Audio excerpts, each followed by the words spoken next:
El objetivo de este trabajo es observar y analizar desde la antrozoología el genocidio y el ecocidio que le está aplicando el Estado de Israel a Palestina. La antrozoología, para romper la mirada y la dicotomía del humano-animal, nos enseña a hablar de vínculos con otros, del entre que nos sucede, que nos provoca, que nos convoca. ¿Qué pasa con la otredad? ¿Desde dónde elegimos comenzar a situarnos para romper ese canal antropocéntrico, especista, que tanto daño nos genera como especies diferentes compartiendo el mundo? Entendiendo a la antrozoología como interdisciplina, nos permite observar que el genocidio y el ecocidio son otra estrategia más ejecutada por poderosos, un grupo de individuos de alto nivel adquisitivo que toma decisiones que afectan a la vida de la mayoría del resto del planeta, ya vivida por nuestra especie, que nos coloca dentro de un manto de un sistema capitalista que hace y deshace, que entrelaza estructuras y cosifica a todo aquel que se le cruce o intente romperlo. Helena Pedersen, en su trabajo Educación en el complejo animal industrial, hace una cita de Sam Bombatsu hacia el capitalismo. Porque reduce a los seres vivos a la condición de mercancías, porque canibaliza el orden ecológico, destruyendo las condiciones necesarias para la supervivencia y el florecimiento de la vida misma, porque engendra una civilización maquínica, un sistema de producción tecnologizado en el que los seres vulnerables, incluidos los seres humanos, son vistos como mera materia del que el capital se deshace a voluntad, porque corrompe a la democracia y utiliza al Estado como un arma contra los impotentes, porque amplía y extiende el alcance del poder corporativo y la influencia sobre la vida humana en toda la sociedad, porque aleja a los seres humanos entre sí y a los demás seres, porque confunde o difumina la distinción entre sujetos y objetos, personas y cosas, porque crea una segunda naturaleza artefactual que nos aleja de otros seres naturales y nos lleva a confundir las construcciones culturales e históricas con hechos inmutables y evidentes, porque nos interpela o moldea psicológica y conductualmente en consumidores egoístas y aislados, frustrando así el surgimiento de nuevas formas alternativas de cultura y desarrollo, quizás más compatibles con una imagen de nosotros mismos como seres libres capaces de compasión, de liberación moral y razón pública.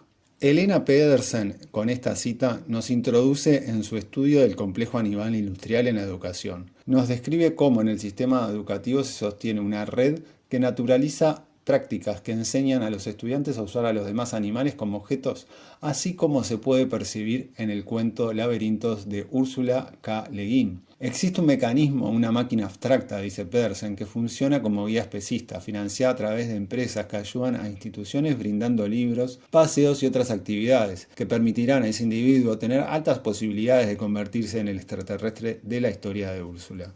La violencia se normaliza, la violencia se convierte en un líquido transitable que nos lleva y nos deposita en un ser extranjero e insensible, nublado por la posibilidad y la ilusión de un futuro productivo, más próspero, seguro y egoísta, lleno de cosas y simplemente cosas. Porque el término del complejo animal industrial, que visibiliza la explotación sistemática hacia los demás animales, nace del término del complejo militar industrial, de Eisenhower, presidente de Estados Unidos en 1953, que muestra cómo la industria armamentística y la política destruyen o condicionan comunidades y democracias. Así como Foucault nos explica que la intersección entre el poder soberano y el biopoder permite ver que unas vidas valen más que otras, evidenciando el racismo, y cómo los sistemas elaborados para violentar humanos también se multiplican para violentar a seres de otras especies, como en el ejemplo del panóptico y los frigoríficos, podemos ver la relación que hay en el complejo militar industrial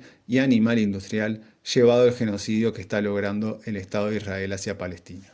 Como el complejo animal produce confinamiento y aislamiento a varias especies de animales como cerdos, vacas, gallinas y muchos otros, se puede observar a Palestina como una cárcel a cielo abierto, con el bloqueo terrestre y marítimo.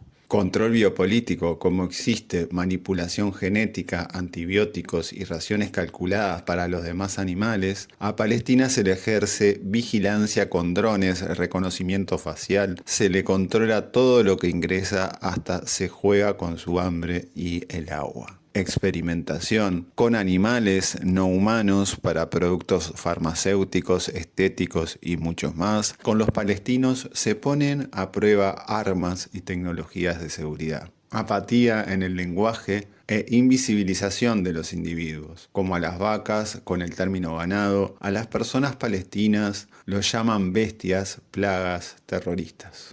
Producción de muerte, millones de muertes diarias de distintas especies. En Palestina ocurren bombardeos continuos y selectivos hasta se deciden las muertes de quienes mueren. Economía del sufrimiento. Cada animal muerto se convierte en mercancía, ropa, leche, comida y un montón de artículos más. En Palestina, con cada ataque y la continuidad del genocidio, se gestiona más la industria armamentística. Naturalización de la violencia e invisibilización social.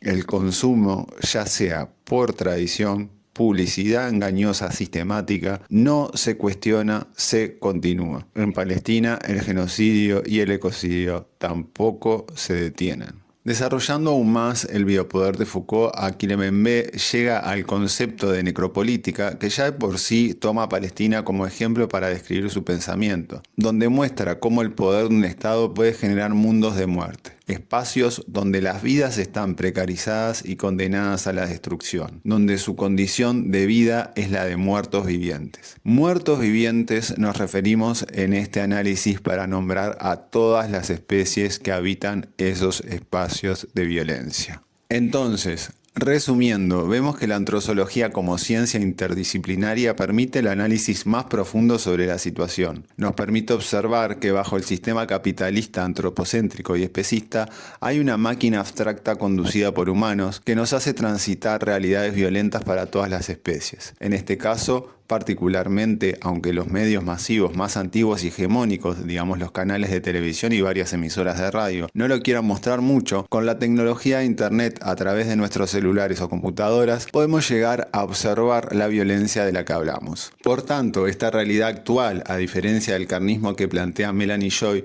que explica el sesgo y la disonancia cognitiva por la que transitamos los humanos, tiene una vuelta mayor. Acá no se necesita entrar a un frigorífico ni ir atrás de exámenes médicos para avalar el vegetarianismo estricto, ni analizar los comportamientos culturales para la denominación que ciertos animales son cosas y otros familia. El acceso a lo que sufre Palestina está en la palma de nuestras manos. Sin embargo, lo curioso, considerando lo que describe Mbembe y tomando el término normal que aplica Joy en el carnismo, es observar cómo los humanos tendemos a aceptar hechos atroces bajo este término. Se normaliza que el Estado de Israel ejerza su poder violento y colonial hace más de 70 años sobre Palestina. Se normaliza que se haya apoderado y destruido sus tierras, sus cultivos y diferentes especies. Hospitales, escuelas, hogares.